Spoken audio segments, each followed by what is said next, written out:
Good morning ninth Hindi medium के student. आज हम सामाजिक विज्ञान में लोकतांत्रिक राजनीति में अध्याय 2 संविधान निर्माण का आगे का भाग पढ़ेंगे। इसके पहले हम क्लास में हमें संविधान की ज़रूरत क्यों होती है हमने ये जाना था। आज हम पढ़ेंगे कि संविधान निर्माण भारत में किस प्रकार से हुआ। तो दक्षिण अफ्रीका की ही तरह भारत का संविधान भी बहुत कठिन परिस्थितियों के बीच बना, क्योंकि भारत जैसे विशाल और विविधता भरे देश के लिए संविधान बनाना आसान काम नहीं था। अब जिस समय भारतीय संविधान निर्माण की बात शुरू हुई तो उस समय भारत क्या हुआ था, अंग्रेज़ों की 200 वर्ष की गुलामी से आज़ाद हुआ था और भारत के सामने बहुत सारी परिस्थितियाँ ऐसी थी कि उसे कैसे भी करके सारी रियासतों को एक साथ करना था। और भारत के लोग तब गुलाम की हैसियत से निकलकर कहाँ आ रहे थे, नागरिकता की हैसियत पाने जा रहे थे। देश ने धर्म के आधार पर हुए बंटवारे को झेला था। भारत और पाकिस्तान के लोगों के लिए बंटवारा भारी बर्बादी और दहलाने वाला अनुभव रहा था। विभाजन से जुड़ी हिंसा में सीमा के दोनों तरफ कम से कम 10-10 लाख लोग मारे जा चुके थे और ये सबसे बड़ी भारत के सामने समस्या थी। अंग्रेज़ों ने देसी रियासतों के शासकों को पूरी आज़ादी दे रखी थी और वो अपनी रियासतें छोड़ना नहीं चाहते थे। अब भारत और पाकिस्तान जिसमें इच्छा हो वो अपनी रियासत विलय कर सकते थे, उन्हें पूरी स्वतंत्रता प्राप्त थी। ये सबसे बड़ी मुश्किल थी। फिर इसके बाद जब संविधान लिखा जा रहा था तब देश का भविष्य इतना सुरक्षित नहीं था जितना आज है। संविधान निर्माताओं को देश के वर्तमान और भविष्य की दोनों की चिंता थी। सारी मुश्किलों के बावजूद भारतीय संविधान निर्माताओं को एक बड़ा लाभ था कि दक्षिण अफ्रीका में जिस तरह संविधान निर्माण के दौर में ही सारी बातों पर सहमति बनानी पड़ी, वैसी स्थिति उस समय किस में आ गई थी, भारत में। अब भारत में वैसी स्थिति नहीं थी जैसे दक्षिण अफ्रीका में थी। तो भारत आज़ादी की लड़ाई के दौरान ही लोकतंत्र समेत अधिकांश बुनियादी बातों पर राष्ट्रीय सहमति बनाने का काम हो चुका था।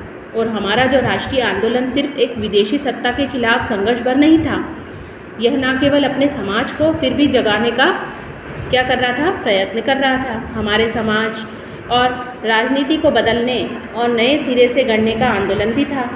आज़ादी के बाद भारत को किस रास्ते पर चलना चाहिए, इसे लेकर आज़ादी के संघर्ष के दौरान तीखे मतभेद देखे गए थे और कुछ मतभेद ऐसे भी थे जो अब तक बने हुए थे, पर कुछ बुनियादी विचारों पर लगभग सभी लोगों की सहमति कायम हो चुकी थी।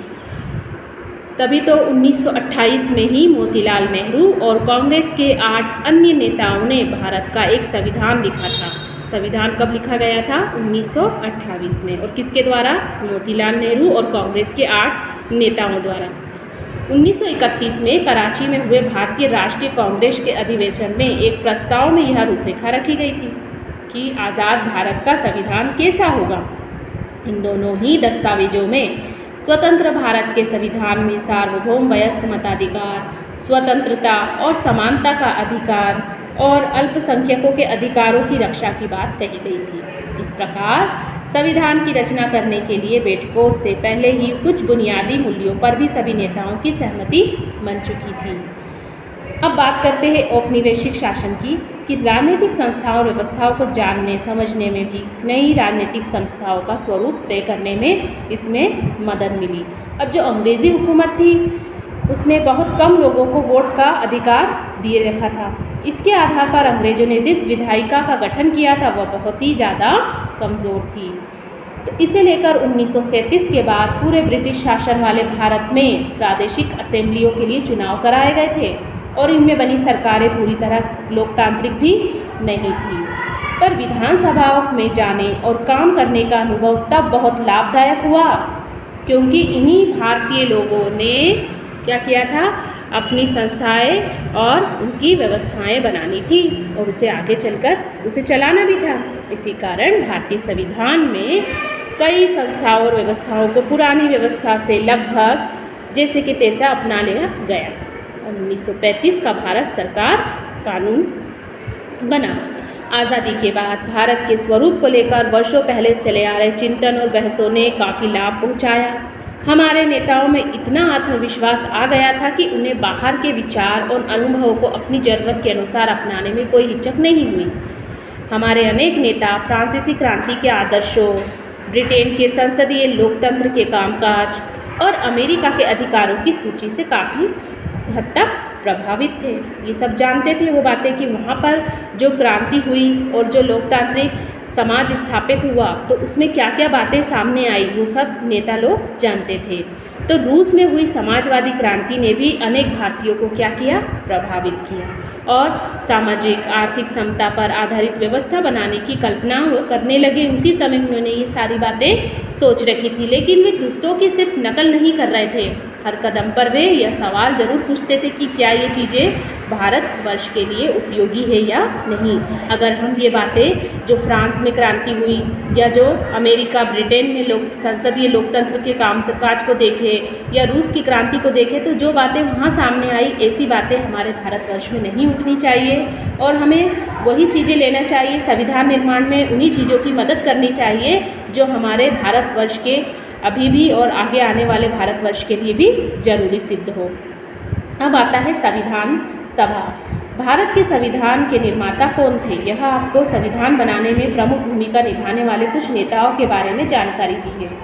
तो चुने गए जनप्रतिनिधियों की जो सभा संविधान नामक विशाल दस्तावेज को लिखने का काम करती है उसे हम संविधान सभा कहते हैं। भारतीय संविधान सभा के लिए जुलाई 1946 में चुनाव हुए थे। कब हुए थे? जुलाई 1946। संविधान सभा की पहली बैठक दिसंबर 1946 को हुई थी और इसके बाद ये दो हिस्सों में बंट गया। कौन? भारत और पाकिस्तान। तो संविधान सभा भी दो हिस्सों में बंट गई, भारत की संविधान सभा और पाकिस्तान की संविधान सभा। भारतीय संविधान लिखने वाली सभा में लगभग कितने सदस्य थे? 299 और इसने 26 जनवरी 1949 को अपना काम पूरा कर लिया। शुरुआत कब से हुई? 1946 से और 1949 तक इसने अपना काम पूरा कर लिया। संविधान 26 जनवरी 1950 को लागू हुआ और इसी दिन की याद में हम हर वर्ष 26 जनवरी को गणतंत्र दिवस के रूप में भी मनाते हैं। तो यहाँ तक आपको इस पाठ को पढ़ना है। अगला भाग हम अगली क्लास में या अगले वीडियो में पढ़ेंगे।